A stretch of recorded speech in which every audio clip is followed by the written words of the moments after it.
se o Corinthians jogar do jeito que jogou contra o Flamengo e do jeito que jogou contra o Juventude... Vai complicar. O jogo é osso. Então... Aí é osso. Vamos começar a destrinchar a rodada falando de Botafogo e Corinthians, né? A gente fez uma pergunta aqui pra você no começo. Vai no Threads. O Pascoal adorou que ele descobriu que existe o Threads hoje. Tô Hashtag ESPNFCBR. Quem vai acabar na liderança do Campeonato Brasileiro? Vai ser o Botafogo, o Fortaleza ou o Palmeiras? O Palmeiras pode chegar pelo saldo de gols. Se vencer o Criciúma, talvez seja o jogo mais simples, né? Pensando em enfrentamento. O Pascoal regalou o olho. Acho que simples não tem nenhum. Não, mas vai jogar em casa contra o adversário mais fraco. Tem que entender. Peraí, daqui a pouco a gente debate. Tem que entender as necessidades também do outro, do adversário. Pela tabela é o do Botafogo. Daqui a pouco a gente debate isso. Primeiro vamos falar de Botafogo e Corinthians. Teoricamente mais simples, pela tabela. Mas e o entorno? Mas exatamente, e a chegada dos reforços? E a classificação? E tudo isso? Como é que fica esse Botafogo e Corinthians? Só para deixar. Se o Corinthians jogar do jeito que jogou contra o Flamengo e do jeito que jogou contra o Juventude... Vai complicar. O jogo é osso. Então, aí é osso. O recente do Corinthians, eu acho que muda um pouco isso. A impressão que dá é que a vibe mudou no Corinthians, né? Com o jogo contra o Flamengo, o jogo contra o Juventude, chegada do Depay, tudo isso que aconteceu, deu uma mudada no astral, né? Então, assim, até falei isso ontem no Sport Center, o Corinthians está vivendo agora... talvez a primeira e única oportunidade sólida de engatar um momento bom na temporada. Não sei se vai ser capaz disso, né, para se salvar de rebaixamento, etc. e tal, até porque o compromisso é o pior possível na rodada. Não existe nada pior no futebol brasileiro atualmente do que você enfrentar o Botafogo no Rio de Janeiro. Mas o Corinthians vai no seu melhor momento, não sei se da temporada ou dos últimos meses, seguramente dos últimos meses. E isso aumenta um pouco o nível de equilíbrio da partida. Mas a gente olha para os desfalques que o Corinthians tem, eles são muito grandes também, muito grandes, especialmente no setor defensivo. Félix Torres, Charles, Kaká Yuri Alberto. E o Yuri Alberto. Dois deles são desfalques inadmissíveis. Assim. O Yuri Alberto e o Kaká, é inadmissível que eles sejam desfalques, porque a expulsão que o Yuri Alberto conseguiu cavar para si no jogo contra o Flamengo, o time estava ganhando o jogo. Minutos finais da partida, ele dá um carrinho totalmente desnecessário na lateral do campo, quase nos acréscimos, é expulso, corretamente expulso, da sua expulsão vira uma treta no gramado. E expulsa o Kaká. E o Kaká, de maneira brilhante... Se o treinador é outro, pai. Pois é. Hein? Seu humano. Pois é, não ia jogar. Ia ter aquela frase de novo. É isso. O Kaká brilhantemente vai lá e cata o Alcaraz pelo pescoço, sai trocando empurrão com o Alcaraz, e aí já... O Félix expulso na estreia. E o Félix já tinha tomado o terceiro amarelo. O Kaká também fica fora. O Yuri Alberto também fica fora. O Charles também está fora. O Corinthians não vai ter o Memphis, né? Ele não vai estrear contra o Botafogo. Então, assim, se o Ramon Dias continuar optando pelo sistema que melhor funciona para esse elenco, que é com 3 zagueiros, quem ele tem é o Ramalho, o André, que é um espetacular jogador, contratação muito boa do Corinthians, mas o Gustavo Henrique, que é um zagueiro lento para jogar em 3, e o Caetano, que não inspira confiança. Esses 3 para marcar Savarino, Igor Jesus. Então, diante disso, Luiz não é Henrique. melhor ele modificar esse sistema? Por que não bota o Ranieri? Seria se ele tivesse o Charles para jogar. Aí ele podia fazer uma linha de... ou fazia a linha de 4 e botava 3 volantes. Ranieri, Martínez, né, o José Martínez e o Charles. Mas ele também não tem o Charles. Ele tem o Rian. Mas... Vou botar o Rian vai jogar. O Rian tem que jogar. Não tem como, o Rian é volante. Depende, se ele jogar com Caetano, Gustavo Henrique e André Ramalho, aí vai Ranieri, Martínez e volante. Aí já ajuda. Né? O Martínez ajuda, porque agora, o Martínez é bom jogador. Se for essa linha defensiva... Ele tem que jogar com linha de 5 daí. Pois é. Então, até porque Luiz Henrique... Então, lado esquerdo seria o Caetano como zagueiro pela esquerda, o Bidu como ala pela esquerda, não marcam bem nenhum dos dois, para parar o Luiz Henrique. Então, acho que pelos desfalques, o Botafogo, e pelo momento, o Botafogo é bastante favorito para o jogo de amanhã. Sim, claro que existe um favorito. Se for 3 zagueiros com Caetano, é Caetano como zagueiro e o Bidu de ala. Se for linha de 4, é o Bidu de lateral. Só que a gente parte do princípio que se o Bidu for ala, quando tiver retomada de bola, ele não vai conseguir estar na posição para marcar o Luiz Henrique. Pois é. Aí o que vai acontecer? O zagueiro vai ter que sair para uma zona que o zagueiro não gosta, que é sair ali para a zona lateral. E o Luiz Henrique com espaço, com drible e espaçando a linha de 3, aumentando o espaço da cobertura, é difícil. Agora, o Corinthians vai ter que jogar com um apetite muito semelhante, se não até maior, do que jogou contra o Flamengo. Maior, eu diria. Pelo jogo ser fora de casa, só que vai pegar um adversário... o Flamengo e Botafogo jogam com estilos diferentes. O Flamengo é o time da posse de bola, da transição com velocidade, porque tem jogadores... O time do Botafogo, primeiro, é um time no confronto físico. Sim. Eu não vejo nenhum jogo do Botafogo sem que os zagueiros os zagueiros vão primeiro no corpo do adversário e depois para... Primeiro eles seguram o adversário no corpo. O jogo do Corinthians foi desgastante. Aqui, ó, na caixa, o cara vem, pá, encaixa o cara aqui, para virar, né? você não sai. Muito eu não estou falando em deslealdade. Não. Eu estou falando em poder de marcação. É isso. Jogo físico. Eles usam o posicionamento física. do corpo para ganhar a bola. Isso, não é agressão, não é falta. Violência, porque eles não são violentos, mas eles são duros. Sim. Na teoria, né, Pascoal? Os cavalinhos do Botafogo estão tudo na cocheira, descansando, se alimentando. Tudo prontinho. Tomando massagem. E o do Corinthians teve uma batalha contra o Juventude. O Corinthians sai de um jogo que foi vencer aos... quanto? 60 e quanto? 57. Não, 51. 51. Eram 7 de acréscimo. Então, o primeiro tempo foram 10, mas ele foi estendendo, né? Só para aquele negócio de ver no VAR, ele levou uma eternidade. Então, o Corinthians vai pegar um adversário muito físico. O Corinthians não tem jogadores... tantos jogadores para esse porte. Se jogarem o Martínez e o Ranieri de volante, aí já começa a ficar legal. Mas aí eu acho que é o jogo para você parar o Botafogo e, se tiver uma oportunidade, você aproveitar. O Corinthians não pode tentar jogar de igual para igual com o Botafogo. Sabe? Às vezes eu gosto de se perguntar. Quem que vai jogar de centroavante? No Botafogo? Não, no Corinthians. A tendência é que a dupla seja Thales Magno e Romero.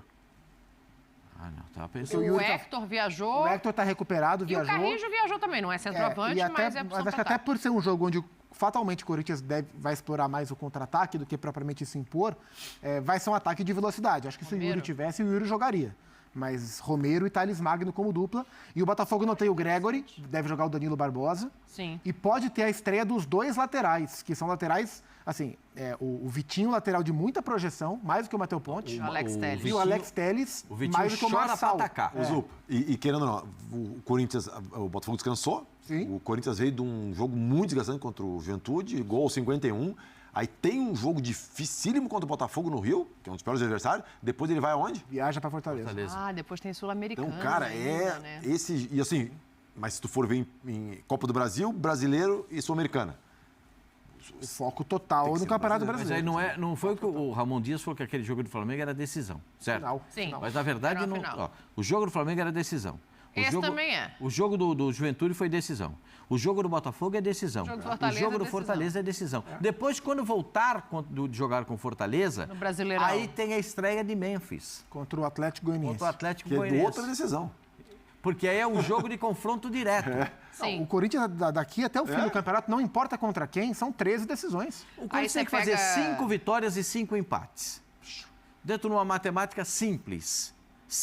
Aí perde 3. São 13 jogos que faltam. Isso. Se ganhar 5, empatar 5, perde 3. O Corinthians tem que fazer essa matemática. Um empate contra o Botafogo. Ele tem 5 vitórias agora. 5 vitórias com 25. 5 vitórias com 25. Tem que fazer 5 em 13, em 12. Em 13. Tem que dobrar o... Em tese, Cara, mas a uma matemática... derrota contra o Botafogo, ela tem que estar na conta.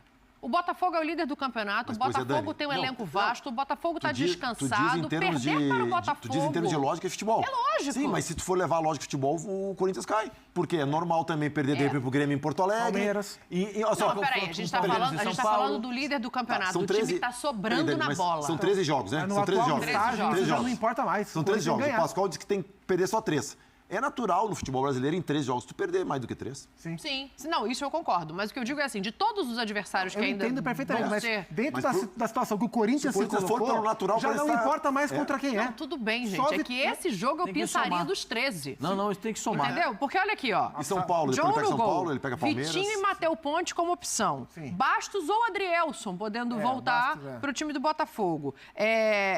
Aí tem Barbosa, Alex Telles ou Marçal. Danilo Barbosa, tem o Alan também como opção. Gregory, que o Zuba falou que está fora, deve jogar o Marlon Freitas. Que também a redenção dele já veio há muito tempo. Sim. E aí os 4 da frente, o Almada, beleza, não é na frente, né, no meio ainda, mas assim, Luiz Henrique, Almada, Savarino e Igor Jesus. Pra mim o Botafogo é muito favorito. O Botafogo tá sobrando. Pra mim o Botafogo termina como líder essa rodada. O empate não é ruim. Não é, claro. O jogo eu não vejo como ruim. Na matemática é. O Corinthians tem 10 empates. Mas, Zupac, esse é um jogo que você tem que levar em consideração, que é o líder do campeonato. Tem que fazer que nem o Cuca fazia isso. O Cuca levava a gente pro quadrinho, pra sala e botava lá os jogos. Aí botava. Esse aqui, pá. São, nas contas do Pascoal, 5 vitórias. Mas ele que falava ou ele pedia pra opinar? Aí ele pedia pra opinar, só que se tu falasse ao contrário, ele falava, não. Esse dia choveu, nós dormimos mal, tem foguetório, nós perdemos. Então tá bom. Aí chegava, incrivelmente, sempre chegava no número que ele queria. Aí, são 5 vitórias, 5 empates, 3 derrotas, né? Eu concordo com o Zupa. O empate nessa matemática do Pascoal contra o Botafogo, tá lindo. Sendo um dos empates. É um dos 5. Ok. Só que tem que garantir as 5 vitórias. Porque o problema é garantir as 5 para mim, na lógica, seria uma das 3 derrotas. Sim. É isso que eu tô sendo falando. uma das 3 derrotas, só faltariam 2. Sim.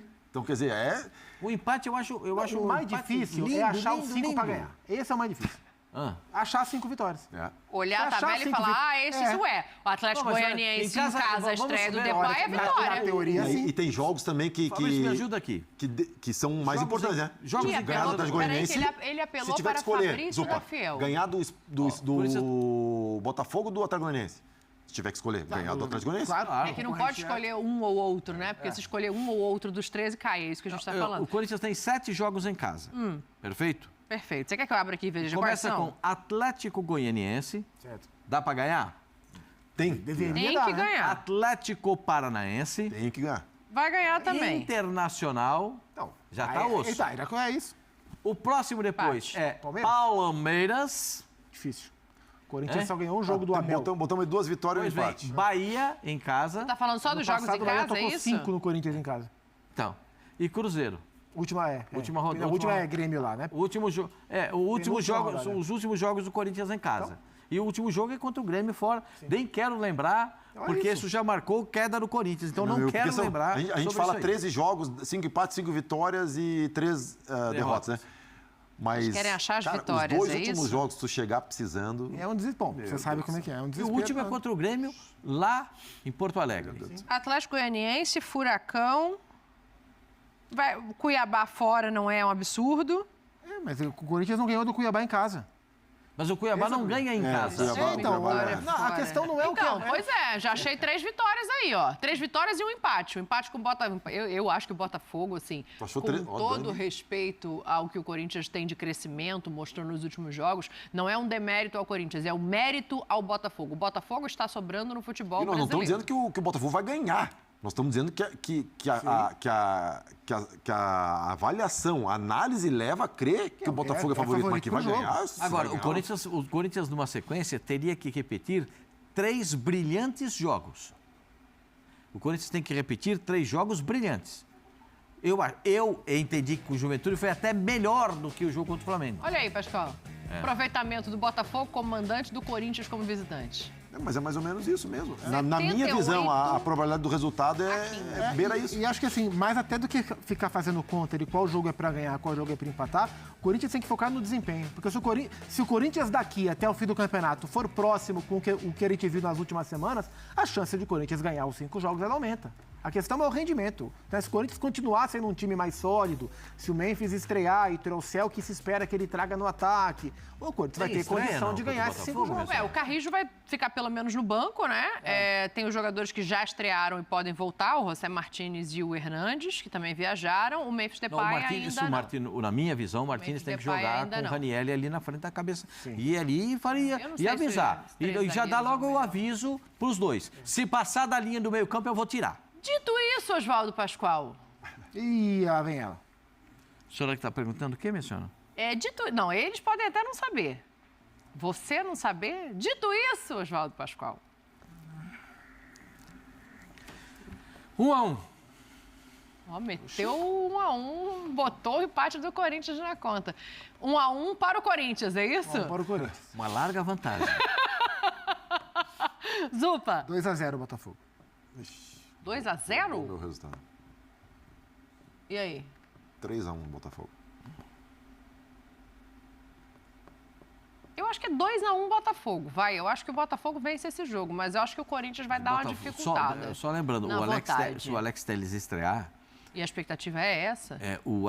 Eles ganham um jogador com enorme potencial de bola parada. Não, eles só estão ganhando. Na falta lateral, na falta frontal, bater pênalti é com ele. Foi artilheiro do Campeonato Português batendo pênaltis. Então, esse é um jogador que tem que ser cuidado, tem que ser tratado com muito cuidado, porque ele é bom jogador. Jogador Copa do Mundo, né, gente?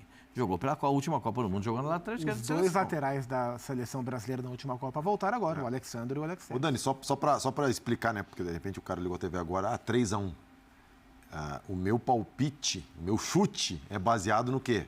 No desgaste do Corinthians nos jogos, na questão que o Pascoal falou da parte física do time do Botafogo, que é muito forte e ficou, entre aspas, descansando, e nos desfalques que o Corinthians tem. Então, assim, se a gente analisar vários aspectos, óbvio que o futebol não é uma ciência exata. Pode ter vários aspectos que, entre aspas, ou teoricamente, prejudiquem o Corinthians e 3 que favoreçam ao Botafogo. E, no fim das contas, o resultado não. Mas a minha opinião se baseia muito nisso, na questão dos desfalques e do desgaste que o Corinthians vem tendo.